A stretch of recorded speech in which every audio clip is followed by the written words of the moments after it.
महाभारत के महायुद्ध में अगर परशुराम ने कर्ण को श्राप नहीं दिया होता तो युद्ध की दिशा और परिणाम पूरी तरह बदल सकते थे। कर्ण, जो कि एक महान धनुर्धर और योद्धा थे, यदि परशुराम से प्राप्त सभी विद्या का उपयोग कर पाते तो पांडवों के लिए जीतना लगभग असंभव हो जाता।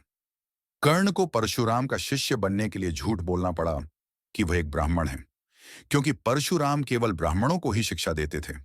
कर्ण ने उनसे दिव्यास्त्रों और युद्ध की विद्या प्राप्त की, लेकिन जब परशुराम को यह पता चला कि कर्ण असल में एक सूत पुत्र हैं, तो उन्होंने क्रोध में कर्ण को श्राप दिया कि सबसे कठिन समय में, जब उन्हें अपनी सीखी हुई विद्या की सबसे अधिक आवश्यकता होगी, तब वह उसे याद नहीं कर पाएंगे।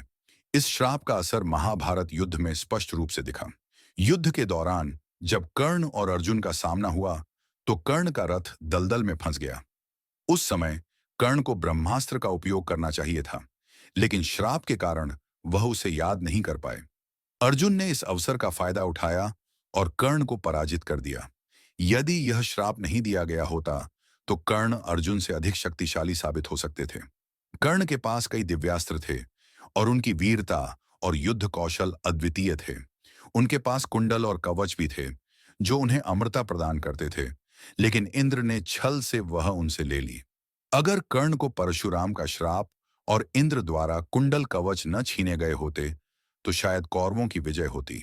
कर्ण की त्रासदी यह थी कि वह अपने जीवन भर अपनी पहचान के लिए संघर्ष करते रहे।